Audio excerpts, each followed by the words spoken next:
people are going to people. And anybody can get played. Anybody can get victimized. Anybody can get gaslit. It doesn't matter. It doesn't matter if you're a size 2 or a size 22. One look and I breathe. One touch feels skinny. What is going on, everybody, and welcome back to Dear Ashley Grace. If you have not already, please go ahead and like this video. Also, make sure that you are subscribed to the channel and make sure you press that post notification bell so you know when I post videos next. Child, grand opening, grand closing. Porsha Williams, used to be Gubadia, just announced that she is separating from her husband, Simon Gubadia. Now, this just comes shortly after Porsha Williams announced that she's returning to the Real Housewives of Atlanta. Now, recently, Simon has been in the news lately because he's been trying to get his citizenship for the United States. And what's coming out is that he's not been able to get it because of his past alleged fraud and criminal activities. Now, the question everyone has is that, did Porsha know about this before the public knew? And was she planning her escape by saying that she would come back to the Real Housewives of Atlanta? I'm not sure. Now, what I will say is that just in general, women, we know more than what we let on. And I would not be surprised if she heard some rumblings of these things going on and decided, you know what, I need to protect myself. And you know what, not only herself, but her child as well. Because I know that Porsha gets a bad rep of being a gold digger or being with men for monetary gain, and some of those things may be true allegedly, I'm not sure, but in this instance, like, I don't blame her, especially when she has a child involved, and also when she has her own assets now. It's not like when she was first married to Cordell Stewart, where she really didn't have her own money in that way. She was really dependent on her first husband. Now she has businesses, you know, she has her reality TV portfolio, she has investments, I'm more than sure, and so she wants to protect that. And anyone knows when someone is being brought up on fraud charges, or if the government is trying to come to get their money back, they're going for anyone that is tied to that person, and primarily it's going to be their spouse. And so Porsha said, listen, I'm protecting all my funds right here and right now. And I don't blame her, honey.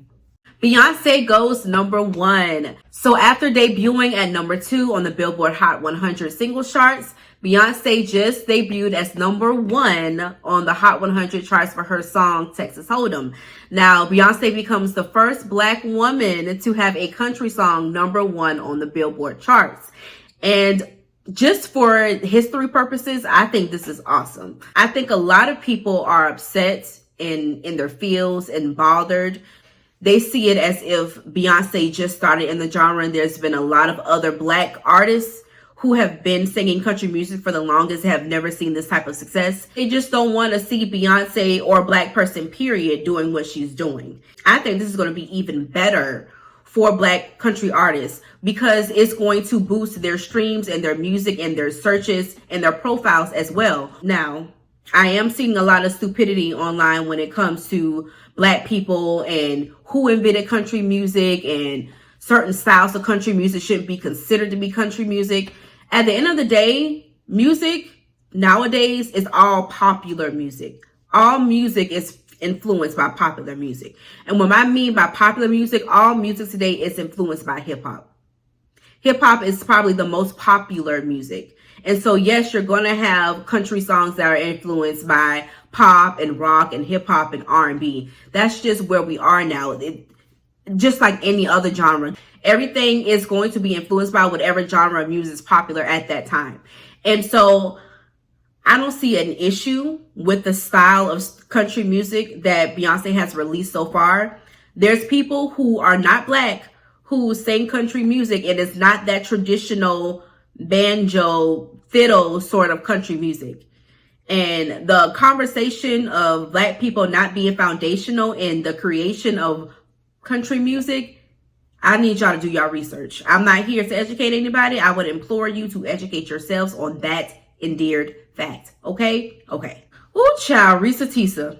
So At this point, if you don't know about Reese Tessa is a young lady who did a 50-part TikTok. I don't know what to call it. Reese Tessa did a 50-part TikTok video compilation, however you want to frame it. And it has been making its rounds. It has gone viral. I think the accumulation of all the videos is about 5 hours. It was very, very involved.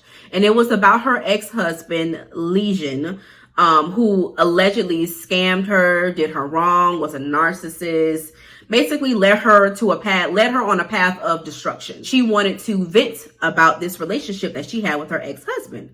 Well, it's been causing a lot of controversy. The Breakfast Club had a lot to say about it. Charlamagne the God referred to the situation as the big back energy.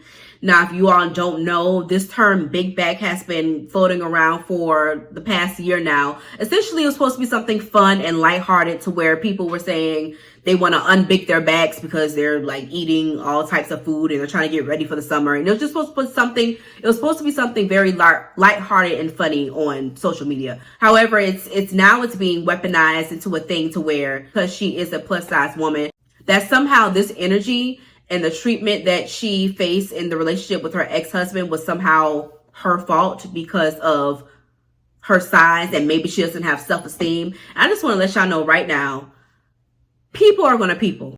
And anybody can get played. Anybody can get victimized. Anybody can get gaslit. It doesn't matter. It doesn't matter if you're a size 2 or a size 22. So I just feel like he was looking, people, how people just say things to get a moment or to get a reaction. And I feel like that's what that was. And it just fell short. It just didn't make any sense, because how is someone deceiving you allegedly and doing wrong by you and gaslighting you? How is that in any point in time the fault of the other person? Yes, we all miss and dodge and ignore red flags. That doesn't have anything to do with the way that someone looks. And I feel like his statements were ignorant and they weren't thought out. And I just feel like it was uncalled for. And Reese Tessa is actually going to be on the Tamron Hall show on Monday, March 4th. And she makes mention of this in her interview, saying that it was disheartening and it was hurtful. And it definitely made her feel a way when this popular social media radio host said these things about her. And I just think that it was messed up of him to say. Wendy Williams documentary, Where is Wendy Williams? Now, I did watch parts 1 and 2, but I could not watch anything further than that. I was just so disgusted that this was actually published for all of us to see. People may have their opinions about Wendy Williams, about her style of commentary and her as a host and radio host in the industry. But that does not make this situation her karma. I wouldn't wish this on my worst enemy. Like, what she's going through is really, really sad. You have to think about her downfall publicly in our eyes started when she divorced her husband, who was cheating on her, who got another woman pregnant, who he had been with for eons while they were married. And ever since that moment, it was just a trajectory of her going downhill. And the people that she was around in this documentary, that manager of hers, that publicist of hers, they just all seemed very complicit in what she was going through. And to me, it does seem like her family is trying and was trying to get her back on the right track. But with the spending and everything that her son was doing, and probably because he's so young, and Wendy, that's her child. So it's just going to be like, okay, babe, get whatever you need. But because the spending was out of the norm, at least that's what the banks are saying, the spending that she was doing was out of the norm for Wendy at the time for what it was being purchased on. They put a hold and a freeze on her account. And I think someone other than her son should have been there as far as the finances for Wendy at the time. Someone who was older. Now, granted, that doesn't mean that a 21-year-old can't be financially responsible, but you got to think about it. This is a young man who's been taken care of all of his life, very affluent mother who's been able to give him all the things that he needs. So I wouldn't be surprised if he wasn't financially responsible, and not to any fault of his own. A lot of young people at his age aren't the best with their finances. And so that was the jumping off point of them freezing his accounts. And I just, my heart just ached for Wendy. When she showed her feet, I didn't know that it had gotten that bad. And I made a video maybe a year or so ago at this point about me having lymphedema as well. And everybody's lymphedema comes in different forms, but you know, lymphedema is very hard to live with. You know what I mean? It's just one of those things where it kind of cuts back on the things that you took for granted. Just simply wearing a pair of sandals or a strappy heel or a flip-flop. You know, it's just one of those things where it's not the same anymore once you're diagnosed with that. And her having 2% feeling or function in her feet, it's just sad. The alcohol abuse that she's experiencing right now, the alleged dementia and aphasia that she's been diagnosed with, all of it is really sad. And I don't feel like we should have a front row seat into her health struggles, the struggles that she's having with the banks. I just feel like everything needs to be taken care of in-house. It needs to be taken care of with her family. This is the perfect tweet that I saw is, we don't know Wendy, but to know Wendy is to know that she would not want us to see her this way. And I'm just hoping and praying that she gets better sooner rather than later. Now, how many lawsuits is Diddy going to have at this point? Because I feel like now he's on like his 5th or 4th lawsuit.